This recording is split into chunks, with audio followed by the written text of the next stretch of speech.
Good afternoon and welcome to another episode of Ask Mr. Long Island. My name is Michael Watt, aka Mr. Long Island, and this week we're going to talk about movie making on Long Island, and we're joined by Steve Montague and Robert Youngren. Did I get it? Yes, Beautiful. All right. Steve and Robert are starring in a movie directed by Mike Shershenovich. I'm 3 for 3. I'm very excited. Actually, we're going to talk about two movies. The first segment, we're going to talk about Killing Santa Claus. Bloody Christmas. Same. Oh, jeez. And the second one, Skid Row. Skid Row, yes. Bloody Christmas. It's a horror movie. I'll be honest with you, Mr. Long Island, not a big fan of horror movies, but that's irrelevant. We're going to talk about movie making on Long Island, the movie making industry, and well, obviously we're going to talk about the movie as well. Steve, why don't you start us off? Tell us a little bit about the movie and what about it being filmed on Long Island works. Well, it's a great film, Bloody Christmas, and when I first got the script to read it, you always, as an actor, you read it 2-3 times. You might read it to see what you can pick out of it.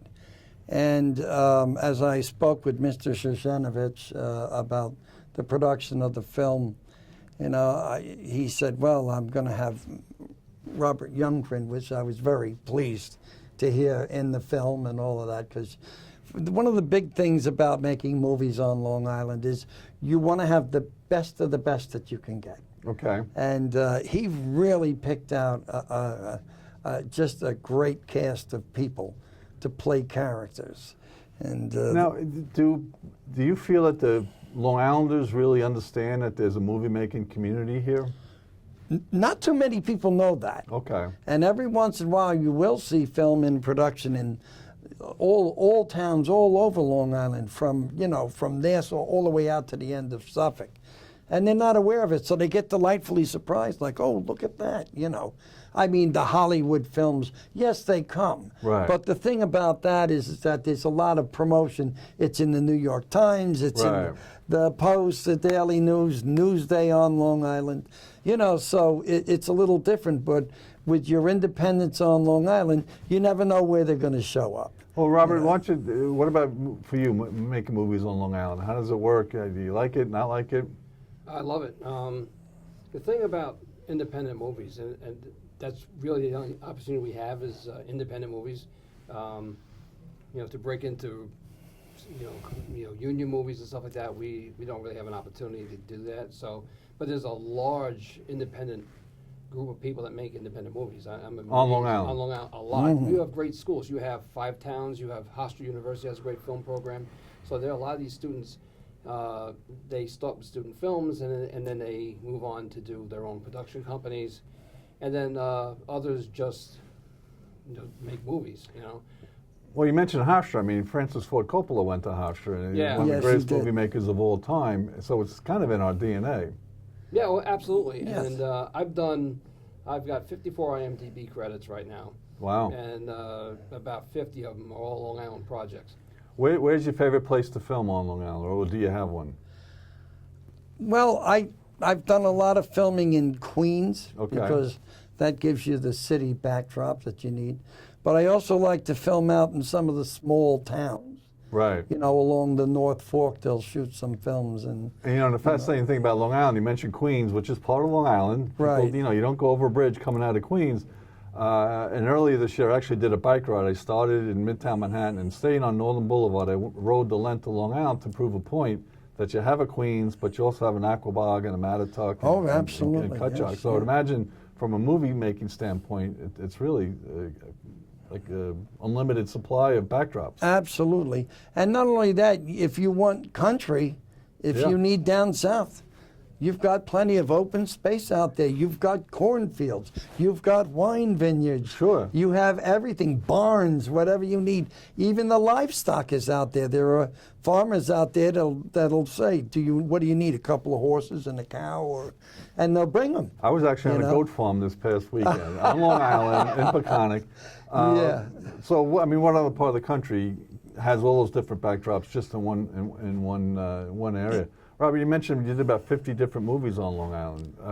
Can you tell us about some of them, or? Oh, they range from comedy to drama to horror. They're basically Okay. all genres. Basically, I enjoy the horror, and the drama, but I also enjoy comedy. So I kind of like everything. Comedy, I would imagine, I won't get too far into it. Comedy, I imagine, would be hard because you don't get that immediate feedback and you don't know if something's funny or not. But tell me about the movie itself, Bloody Christmas. Well, the film is about a down-and-out fella. His name is Richard Tague. Okay. He was a former action film star. There was a time in his life where, boom, boom, boom, he was out there in the movies killing the bad guys. So he falls into a slump, and he winds up playing Santa Claus for children in the malls and also on a local television station that produces a show like that during the holiday season. Now, is it strictly horror, or is there a little bit of sense of humor in there, or what?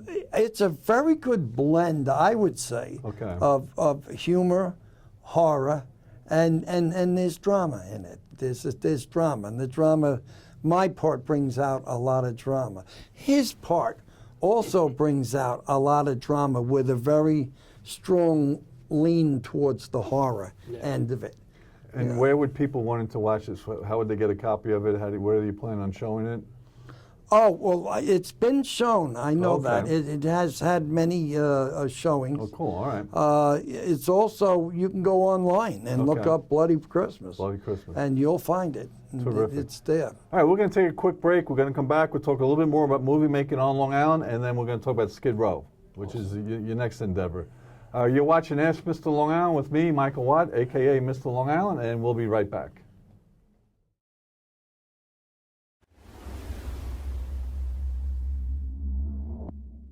Go get this thing. What's up, Cat? You tell me. I have a dead body over here. I have a piece of him over there. I got Amanda and Nick giving their statement to Officer Aldo. Why don't you guys give him a hand? Okie doke. And enough about the war. Now we have a dead junkie found within, 5 miles from where we broke ground? I'm investigating a Skid Row killer. Someone who kills hookers and junkies. I can't have a whore sitting my doorstep. That'll destroy my credibility. What do you see out there? Rush hour traffic. No.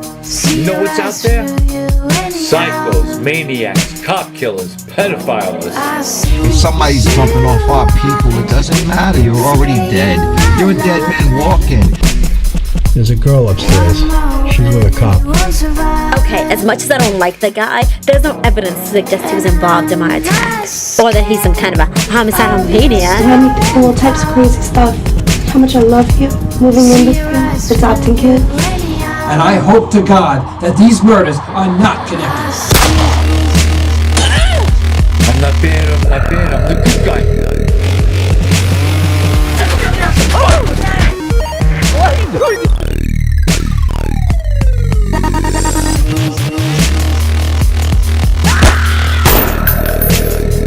Get on the ground!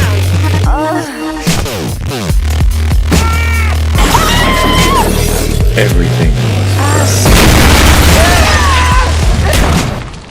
I think we got a goddamn vigilante here.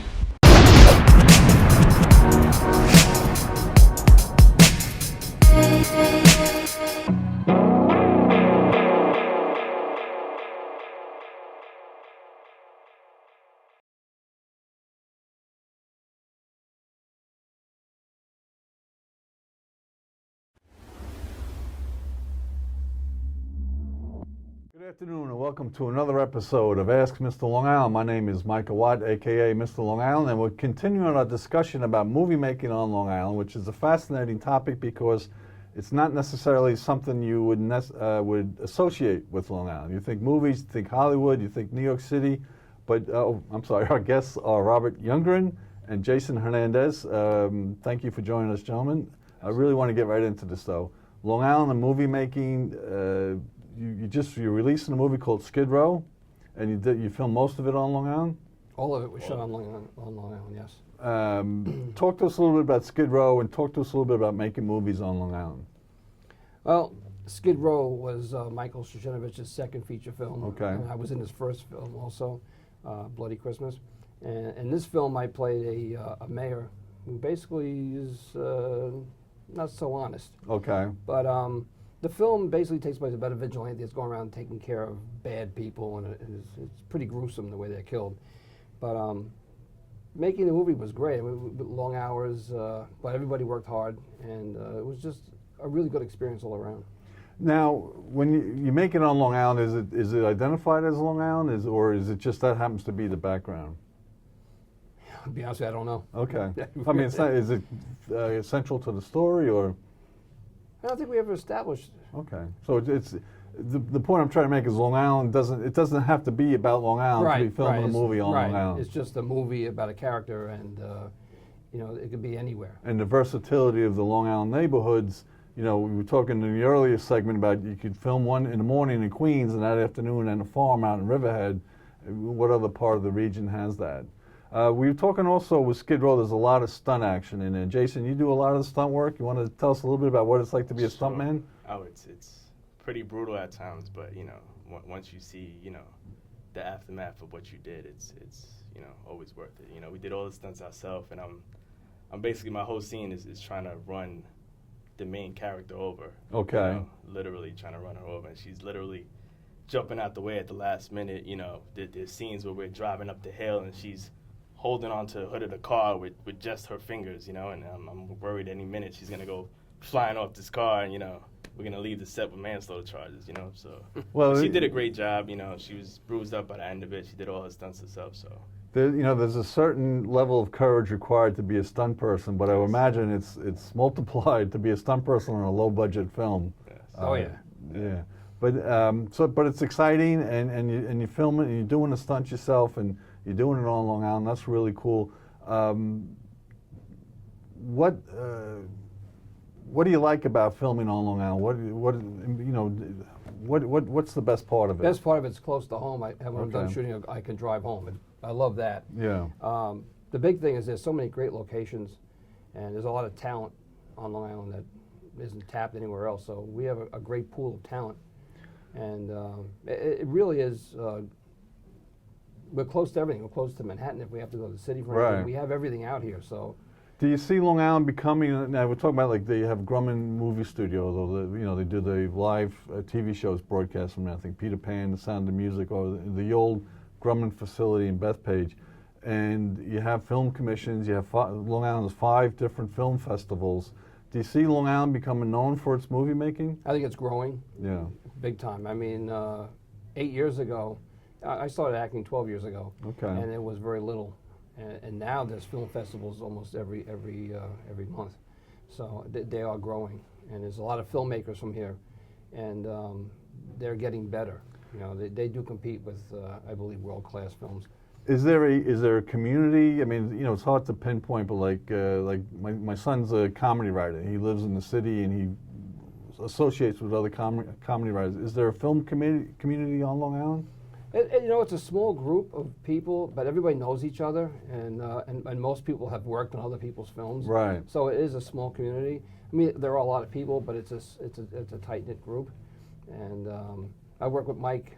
I've known Mike about 8 years. Okay. And I did a short with him, and then 2 feature films, and looking to do more. So. And Jason, how did you get involved in this? Basically, just from knowing the director, it was kind of something I just literally kind of fell into it. It pretty much worked like he calls me up one day and says, "Hey, you want to be in a movie?" And I said, "Okay, all right, come to my house right now." And that's pretty much how it works, right? That easy. I'm keep waiting for that phone call. No one's ever asked me. Yeah. How would somebody watch Skid Row? Where is this going to be seen, or is it already out? No, it's not out yet. It's he's actually getting ready to promote it, so look for it soon. Okay. And what's next? What's the next big project after that? Or we don't know yet. We don't know yet. All right. Is there a part of Long Island that you like filming more, or no? I actually enjoy shooting out east. You know. Okay. Out, you know, in the vineyards. There's a lot of woods. They can shoot a lot of horror stuff in, which is great. We could, you know, we have such a diverse area. We can make it look like anything. And one of the things that always fascinated me, people will stop to watch. They see a camera, they see actors, they stop to watch. I mean, what's that like to perform, have people watching what you do? It's pretty exciting because you get people standing there and say, "What movie is it? Yeah. Who's in it?" And you say, "Well, I'm in it." You know, and they're like, "Who are you?" You know, and they just like to watch. They stay a few minutes and they leave. You know, sometimes people say, "Hey, you got a part for me?" Right. You know, no, we don't. But you know, Well, you know, it's interesting because I was a production assistant on TV commercials 100 years ago, and every now and then you get stuck doing crowd control. And the best crowd control of all was boredom, because they would do a scene and the retakes and reloading all the equipment and all that. You know, people think what you see in a movie, you know, but how much footage do you shoot before you actually create the movie? A lot. A lot. A lot of footage. Yeah. There's a lot of stuff that doesn't make it. And Jason, did you ever have a stunt go really wrong, or did the woman ever fall off the hood of the car? No, she didn't, surprisingly, no. Yeah. I mean, you know, the next day my neck was kind of hurting, but... Why is that? A lot of whiplash. Oh, okay. You know, there was a lot of crashing into the wall and, you know, going up hills that we probably shouldn't have went up on, and, you know, but, you know. But it's the thrill of the chase, I guess, in this case, literally. Yeah. I'll tell you about lots of fun. I'll tell you about a scene where I was tied to a chair from like 10 o'clock at night till 6 o'clock in the morning, covered in fake blood and being tortured. It wasn't much fun. How does it feel to see yourselves up on the screen? Like, my brother did a short, and to see my brother play Satan was very disturbing. How does it feel to see yourselves up on the screen as somebody else? The first I time, imagine you're used to it as actors, but I couldn't figure it out. The first time I saw myself up on the screen, I was cringing. I didn't like the way I sounded. I didn't like the way I looked. I was like, eh. But now I kind of like it. You see myself. You shoot these scenes, and you wait for them to edit it and put it together, and then when you see it done, it's totally different than what you shot when you were doing it. You actually get the feel of it, and through editing, they just make it look so much better, and it's amazing to see what they can do with it. And let me, we're going to put Mike on the spot, the director. How important is a good director to the making of a movie? Well, I'll be honest with you. Without a good director, you're not going to get good performances from your actors. You're not going to get the shots you need. So you have to have a good director who knows what he wants and knows how to get it from his actors and from the locations. So the director can make or break a movie. If the director's no good, the movie's not going to work. And what makes a director good is having a vision of the final product in his or her head and watching the performance that the actor's giving and see if it matches that vision. Right. You see, the thing is, actors don't realize, a lot of actors will sit there and they'll say, what's my motivation? Right. Motivation is to make the director happy. That's your motivation. But second of all, when you do a movie, you need to bring the director's vision to life. That's the actor's job. It's not about you. Right. It's about the character being brought to life the way it was directed. And that's what I try to do. I try to go in and, as an open book and deliver the performance that's expected of the director. So once I know what he wants, I'll deliver it, or he'll pull it out of me. And that, I would imagine, is the most rewarding part. That, and the beautiful girls at the premieres. But no, seriously, that would, to me, would be to take words on a piece of paper and turn it into a character and action and a memorable scene. I would imagine would be the most fun about filmmaking. It's amazing when you start with a read-through, right? And then by the time you're done with it, a lot of times the script changes, from the time you read it to the actual shooting it. But it's amazing to see, that transformed onto the screen, and when it works, it's amazing to watch. I would imagine. So thank you so much for your time today. The movie is Skid Row. Skid Row. And just keep an eye out for it. We'll be promoting it on the Daily Blue. And gentlemen, thank you so much for joining us and shedding a little light on the movie-making process on Long Island. You've been watching Ask Mr. Long Island. My name is Michael Watt, a.k.a. Mr. Long Island, and our guests have been Robert Youngren and Jason Hernandez from the movie Skid Row, soon to be at a theater near you. Always wanted to say that. Thank you so much.